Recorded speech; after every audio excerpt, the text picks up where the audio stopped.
afternoon, Birmingham, Tuscaloosa, Anniston, and all of Central Alabama. This is the CBS 42 News at Noon. Breaking right now, a car chase ends when a suspect crashes in midfield. The Jefferson County Sheriff's Office is investigating this, but this is a live look at the scene on Rutledge Drive and 10th Avenue. Now, we're told that the suspect hit a power pole, and our newsroom is working to learn more. We'll update you as soon as more is released. Good afternoon to you. Welcome to the CBS 42 News at Noon. I'm Jamie Langley. Right now, the NAACP is holding a statewide protest of the nomination of Alabama Senator Jeff Sessions for U.S. Attorney General. Well, this was the scene a short while ago outside the federal courthouse in downtown Birmingham. The group says that they oppose the potential confirmation of Sessions as Attorney General because they say there is no evidence of his ability, past or present, to be impartial and unbiased as Chief Enforcement Officer. Well, stay with CBS 42 News. We'll have continuing coverage tonight on the news at 5 and 6. Breaking news right now as Hoover police are looking for a missing 14-year-old girl. Natalie Marie Camp has been missing for a week now. She left a note with her family saying she would be gone for a few days, but we have her picture and information on WIAT.com and on our mobile news app. Please be sure to check it out. Monday's severe weather is to blame for at least 4 deaths in southeast Alabama, and some Houston County residents are picking up debris left behind from an apparent tornado. And we're told at least one large tree fell on a mobile home there, and 7 people were inside at the time. 3 people were able to get out safely. Here's Alabama State Representative Paul Lee on that destruction. You know, there's a lot of people that will be affected by this, and of course there's a lot of compassion there. Have great responders throughout this community that have spent a lot of time here. Well, the names of those who were killed have not been released, but we're told that they were all women. The Houston County Emergency Management Agency had warned people to stay off the roadways until morning. Storm Track meteorologist Ashley Gann joins us now for our first check on the weather. And Ashley, we had a lot of storms last night.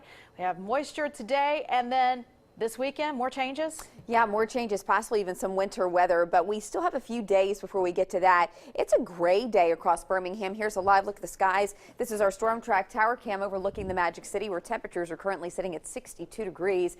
Dew points are in the mid-50s there with that southwest wind at about 10 miles per hour, keeping the atmosphere pretty soupy for January standards. 62 in Cleveland, 63 in both Moody and Gadsden. And here's the setup. Strong low pressure system continues tracking off to the north and to the east, and that's why we're getting a little bit of this wraparound cloud cover and moisture, and that's really going to be the story the rest of the day. Some of these clouds could squeeze out a drop or two of rain. I haven't eliminated rain from the forecast, but boy, we will not see the wet weather that we had in the last 24 to 48 hours. Here's a breakdown through the afternoon. We're looking at mid-60s and then temperatures even holding in the lower 60s by around 6 o'clock tonight. But I'll be talking about those winter weather chances that arrive later this week. That's coming up in your Storm Track 7-day forecast. Jamie?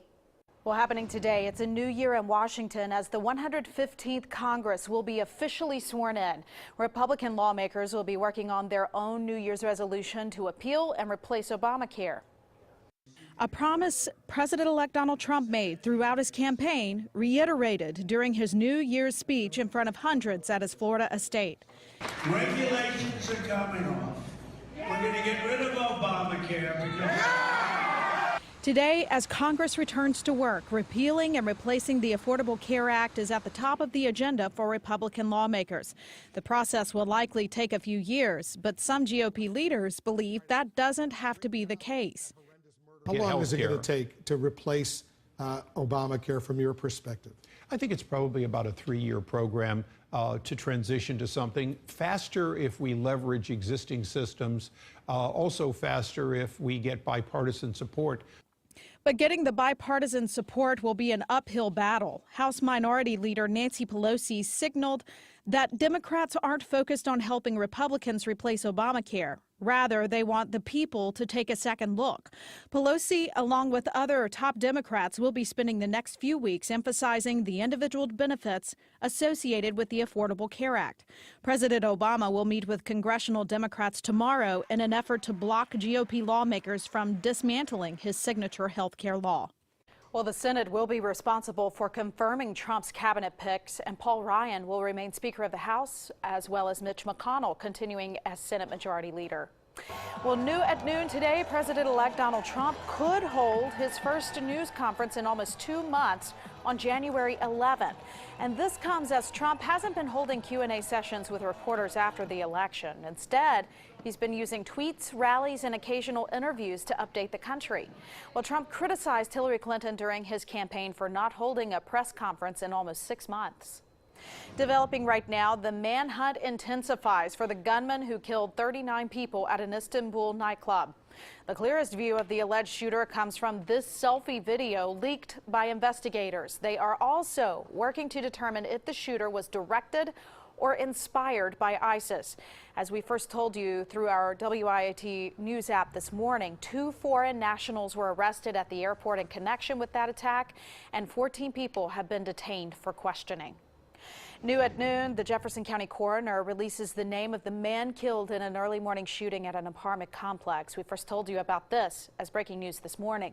Well, the shooting happened after 2 o'clock at this apartment on Ireland Circle. We've learned that 34-year-old Randall Lamar Odin died in that shooting, and police tell us they have a person of interest in that case. We are working to learn more about the investigation, and of course, we'll update you on air and online with continuing coverage. Also new at noon today, Birmingham police are investigating a homicide chase from New Year's Day, and we've learned that 30-year-old Christina Anderson was killed in the shooting. It happened around 9:45 that night on Center Street North. Anderson was taken to UAB Hospital where she died yesterday evening, and police are still looking for a possible suspect. Happening today, Brighton will have its first city council meeting of the year. And the city's youngest mayor is facing some challenges in order to get things moving in a new direction for the financially strapped city. Well, Brandon Dean says he wants to clean up the bureaucracy. The city has faced a steep financial crisis for the last few years, and he says there simply is not enough money coming in to keep up with the city's bills. Our news team spoke to Dean over the phone, and he wants to see the city climb out of the hole. Not only does the city of Brighton have a lot of issues, not only does the city fall short as it relates to how it has maintained its budget, but it's also failed to maintain ethics and consistency in the way we do business.